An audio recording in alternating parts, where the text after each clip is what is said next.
एक घटना है।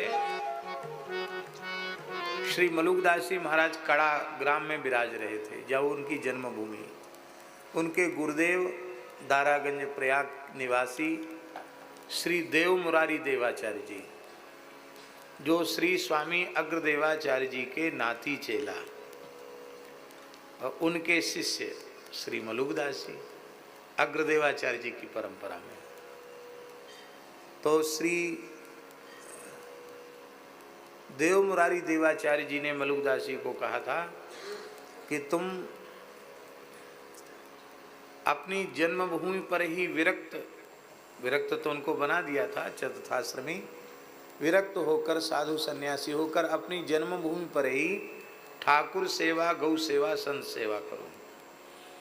और जब भारतवर्ष के कोने कोने के संत आकर हमारे पास तुम्हारी साधु सेवा की प्रशंसा करने लग जाएंगे, तब कभी भी हम आएंगे तुम्हारे पास, हम स्वयं चल कर आएंगे। आप इसी प्रतीक्षा में वहाँ गौ ब्राह्मण और संतों की सेवा में आप लगे रहे। श्री मलुकदास जी की संत सेवा तो अद्भुत थी ही। उनके चरित्र में गुरुजी आता है कि भूखे कुकुरहु जो आवें, क्षुधावंत है तिन्हि अघवावें। हजारों कुत्ते इकट्ठे हो जाते तो उनको भी भगवत भाव से वंदन करके उनको भी आप पत्तल परोस कर जिमाते थे। प्राणी मात्र में भगवान का दर्शन करते हुए उनकी सेवा करना। उनके चरित्र में आता है, हिंदू तुरक की विधवा जितनी, भोजन चाजन पावे तितनी।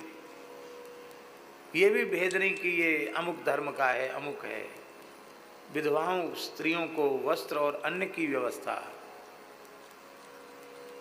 निर्धन लोगों के लिए धन की, औषध रोगियों को औषधि की, घरहीन, आजकल तो सरकार घर बना रही है, उस समय तो मुगलों का शासन था, पर मलुकदास जी निर्धन लोगों को घर बना के देते थे। बड़ी अद्भुत उनकी सेवा। विचारकों ने ये कहा है कि जहाँ उनका साहित्य सृजन एक बहुत बड़ा योगदान है, वहाँ उनकी सेवा ऐसी अद्भुत है कि उन श्री मलुकदास जी की सेवा के जैसा उदाहरण अन्यत्र मिलना अत्यंत दुर्लभ है। ऐसा है, अद्भुत उनका जीवन चरित्र है। लोगों ने पूछा उनसे, माने इतनी अन्न धन की व्यवस्था कैसे होती है? तो श्री मलुकदास जी ने कहा, मोदी सब संसार साहिब मेरे राम, जा पर चिट्ठी उतरे सोई खर्चे दाम। सारा संसार मोदी है, कमाने वाला है, व्यवसाय करने वाला है। और साहिब मेरे राम, राजा राम, साहिब राजा राम, सर्वेश्वर सबके मालिक राजाधिराज श्री रामचंद्र प्रभु हैं। तो राम जी की चिट्ठी जिस पर पहुंच जाती है, जा पर चिट्ठी उतरे सोई खर्चे दाम। मैं कुछ नहीं करता, मैं तो केवल भगवान के सहारे बैठा हूँ। राम जी की चिट्ठी जिस पर पहुंच जाती है, इतना आटा, इतना दाल, इतना चावल, इतना घी, इतना बूरा, इतना मेवा, इतना कपड़ा, जो जिस वस्तु की चिट्ठी पहुंच जाती है और जिस पे पहुंच जाती है वही खर्च कर देता है। अब यहां एक बड़े रहस्य की बात है। आपसे हमारा परिचय ही नहीं है, हम आपको पहचानते नहीं, आपको जानते नहीं, तो आपको चिट्ठी भेजेंगे? अपरिचित को चिट्ठी नहीं दी जाती, परिचित को चिट्ठी दी जाती है। सभी जीव भगवान के हैं, पर भगवत सेवा में, गौ सेवा, संत सेवा में कुछ समर्पित करने की जो प्रेरणा है, यही राम जी की चिट्ठी है। और ये चिट्ठी उसी को प्राप्त होती है जिसको भगवान अपना करके मानते हैं। तो यदि किसी मनुष्य के जीवन में भगवान की सेवा का सौभाग्य प्रकट हुआ तो आप समझ लो कि राम जी की चिट्ठी उससे मिल गई, राम जी ने उसे अपना लिया है। और एक दूसरा दोहा है गुरु जी, रहूं भरोसे राम के, रहूं भरोसे राम के, बणि जय कबहु न जाऊं। कमाने का कोई उद्यम नहीं करता, बणि जय कबहु न जाऊं, दास मलूका यूं कहे, हरि बिड़वे में खाऊं। कहते हमारा राम जी से समझौता हो गया है। क्या समझौता हो गया? बोले हमारा राम जी से यही समझौता हो गया, भगवान से हमने कह दिया कि खाने का काम और राम राम करने का काम तो हमारा, और व्यवस्था जुटाने का काम आपका। आप कहो कि पहले कमाओ फिर खाओ फिर समय बचे तो भजन करो, तो इतना काम हमसे नहीं होगा। हम केवल राम राम का ठेका ले सकते हैं और वो भोजन का ठेका आपको लेना पड़ेगा। हमारे यहाँ साधुओं में कहावत है, हरि को भजन, पुराने संतों की कहावत, हरि को भजन पेट को धंधो,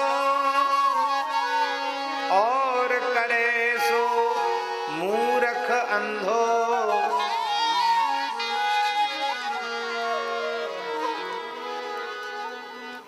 सब कमाने में ही तो परेशान है। बोले ये सब समय चला जाता है इसमें कमाने में, इसलिए अनन्यास चिंत्यन्तो माम ये जनाः पर्युपासते तेषां नित्याभियुक्तानां योगक्षेमं वहाम्यहम्।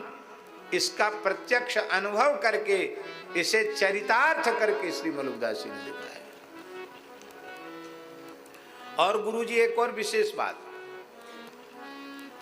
आज जो आ गया चरणों में द्रव्य, उसको आज सूर्यास्त होने के पहले पहले समाप्त कर देना, दूसरे दिन के लिए कुछ भी शेष न रखना। रोज नई व्यवस्था।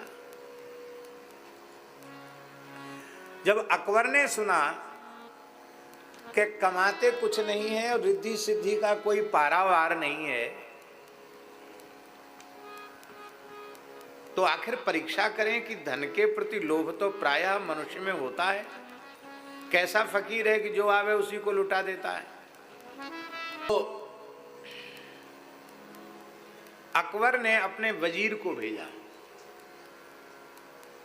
बहुत ध्यान से सुने, मलुकदास जी की परीक्षा लेने के लिए भेजा। तो मोतियों में बसरा का मोती सबसे मूल्यवान माना जाता है, तो सोने के थाल में बसरा का मोती भर के श्री मलुकदास जी के चरणों में भेंट के रूप में भेजा अपने वजीर के द्वारा अकबर ने। उस समय तीर्थराज प्रयाग में महाकुंभ पर्व था और श्री मलुकदास जी श्री गुरुदेव की चरण सन्निधि में, देव मुरारी देवाचार्य जी की चरण सन्निधि में कुंभ में ही विराज रहे थे। सारी सेवा की व्यवस्था आप ही कर रहे थे। तो जब वजीर ने अकबर का नाम सुनाया और मोतियों से भरा हुआ स्वर्ण का थाल अर्पित किया, और वह बैठ गए देखने के लिए कि मैं आज दिन भर रहूँगा, ये मोतियों का क्या करते हैं, इस थाल का क्या करते हैं, ये देखने के लिए। आपने तत्काल वैद्य को बुलाया और बोले ठाकुर जी को बीरी भोग धराने में चूने का प्रयोग तो हमेशा से हो रहा है, आज ठाकुर जी ने कृपा की है तो आज मोती को फूंक कर चूना बना करके और चूने की जगह मोती का चूना लगा करके और तब राम जी को भोग लगाया जाए बीरी का, पान का। उस जमाने में भैया जी बादशाह लोग मोती के चूने की वीरी मतलब चूने का प्रयोग करते थे, बादशाह लोग। आम जनता तो सोच भी नहीं सकती।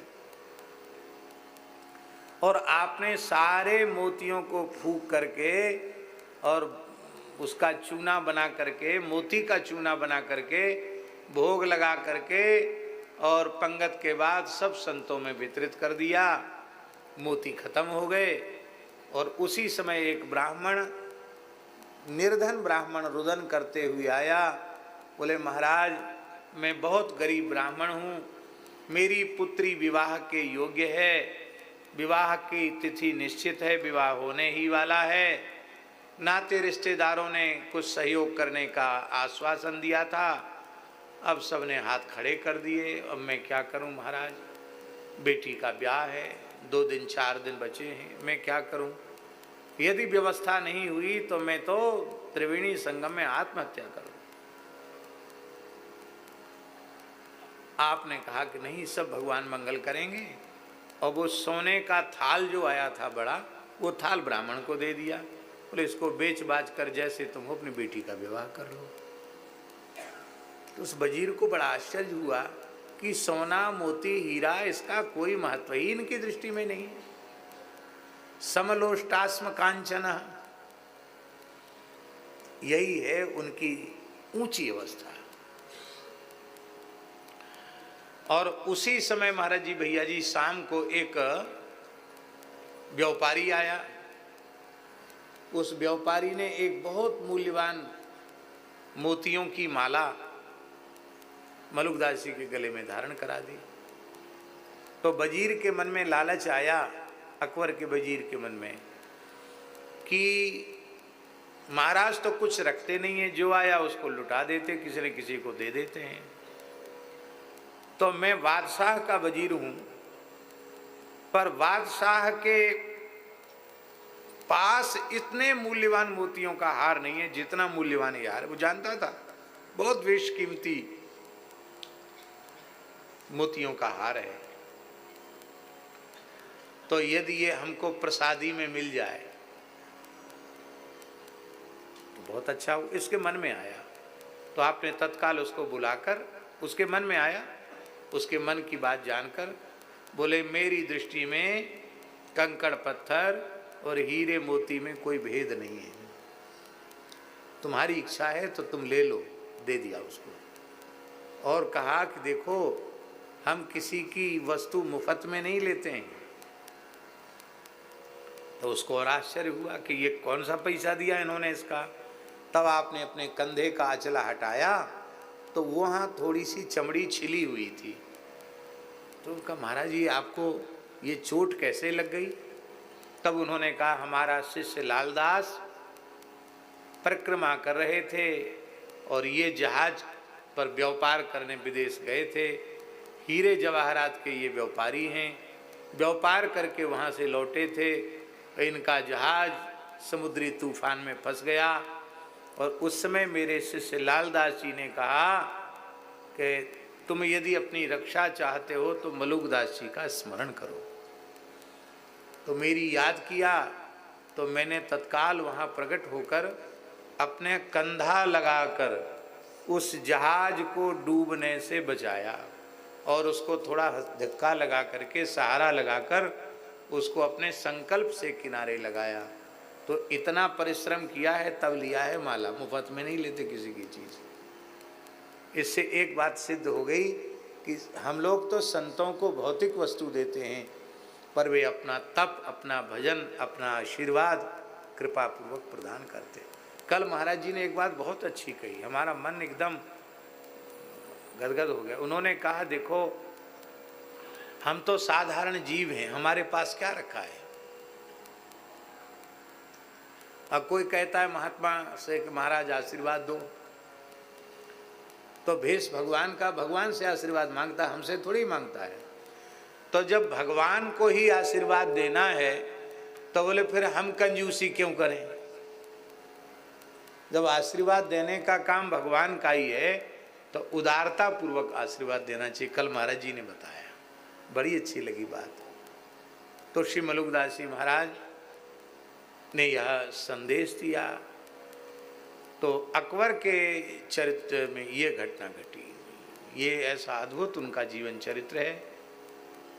जब उनकी संत सेवा की प्रसिद्धि दशों दिशाओं में व्याप्त हो गई, तब श्री उनके गुरु देव मुरारी जी महाराज, देव मुरारी देवाचार्य जी महाराज 700 संतों की जमात लेकर कड़ा पहुंचे और गंगा जी में स्नान करके, गंगा जी हैं वहाँ कड़ा में, गंगा स्नान करके वहाँ बैठ गए और बोले संतों की रुचि के अनुसार ये सेवा करते हैं कि नहीं।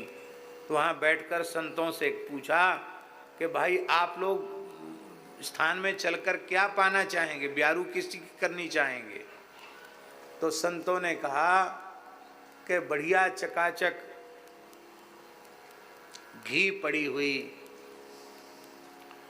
और बढ़िया खिचड़ी मिल जाए, आनंद हो जाएगा। हमारे यहाँ साधु में कहावत है, खिचड़ी के 4 यार, दही पावड़ घी अचार। क्या? खिचड़ी के 4 यार, दही पापड़ घी अचार। ऐसी पूरी सांगो पांग खिचड़ी मिल जाए तब क्या कहना। हम लोग तो खिचड़ी पाना जानते ही नहीं। हमारे पूज्य गुरुदेव पहाड़ी बाबा महाराज कभी कभी खाक चौक में रघुनाथ जी को खिचड़ी का भोग लगाते थे, जब उनके मन में आ जाए। तो भैया जी जितनी खिचड़ी उतना घी, अब सोचो।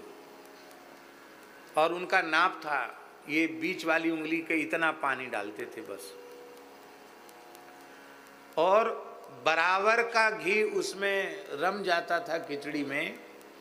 थोड़ा मिठाई भी, गुड़ भी डालते थे, अदरक भी डालते थे, काली मिर्च सौंफ भी डालते थे, बहुत सी चीज़ डालते थे उसमें, केसर भी डालते थे, बढ़िया रबड़ी। मैंने वो खिचड़ी क्या, वो तो सब व्यंजनों को लज्जित करने वाली चीज़ ऐसी। और जब बन जाए इतना घी उसमें रम जाता था, बाहर दिखता नहीं था। और जब बन जाए तो फिर ऊपर से सेर आध सेर घी, फिर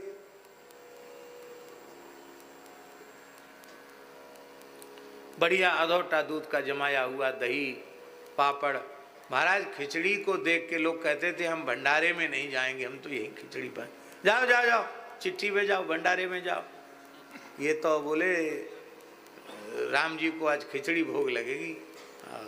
और कई बार कहते हम लोगों से, गंगादास ये लोग सब भी रसोई में सेवा करते थे। कभी कभी देखो भला, हमारी देखा देखी रोज ऐसी खिचड़ी मत बनाना, हाँ नहीं तो तुम्हारे जैसे लोगों ने कितने स्थान उजाड़ दिए, ये भी कहते थे। ये रईसों की खिचड़ी है, ये कंगलों की नहीं है। तो ऐसी ही खिचड़ी खाने की इच्छा सबने की।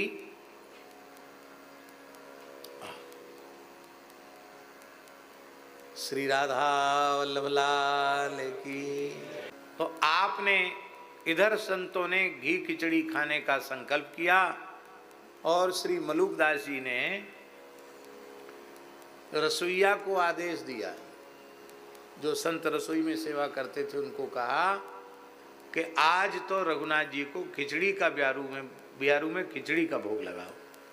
तो महाराज कितनी खिचड़ी का भोग लगावे? बोले 20 सेर बहुत है। कितनी? 20 सेर खिचड़ी। रसोइये ने आज्ञा का पालन किया, भोग लग गया और 700 संतों के साथ श्री मलुकदास जी के गुरुदेव देव मुरारी देवाचार्य जी आ गए। गुरु जी को साष्टांग प्रणाम किया, संतों को प्रणाम किया, विराजमान किया और महाराज ब्यारू करो, क्या पाएंगे? संतों ने कहा खिचड़ी। तो खिचड़ी भोग तो लगा ही था, लेकिन रसोइयों के हाथ पांव फूल गए। 700 साधु की जमात है और खिचड़ी कुल 20 सेर है, तो 20 सेर खिचड़ी में 700 साधु कैसे जीवेंगे? एक से एक सिद्ध हैं, पता नहीं कौन कितनी खा जाए संकल्प करके। तो रसोइयों के हाथ पैर फूल गए, वो चुपके से वहां से किनारे हो गए और श्री मलुकदास जी महाराज उठ के खड़े हुए पत्तल फेरना शुरू किया। अब लोग सब लग गए, स्वयं ही सेवा में लग गए। तो खूब खिचड़ी खिलाई, भरपेट तृप्ति होकर के सबने पाया। और मलुकदास जी के गुरुजी आए हैं। जब ये बात कड़ा गांव में पता चली तो गांव आ गया। गांव के लोगों ने बैठ के पंगत में उन्होंने भी पाया। पूरा 700 संतों के सहित गुरुजी तृप्त होकर जीम गए और पूरा नगर जीम गया। फिर उन्होंने रसोइये को बुलाकर कहा, अब बची खुची खिचड़ी जो अन्य अधिकारी हैं, कुत्ते आदि, उनको दे दो, पात्र अमनिया कर दो। तो कड़ाही में देखा महाराज जी, तो 20 सेर की खिचड़ी 20 सेर थी। 20 सेर खिचड़ी फिर भी बची थी, सब खा गए, फिर भी 20 सेर बच गई। वो 20 सेर खत्म ही नहीं हुआ।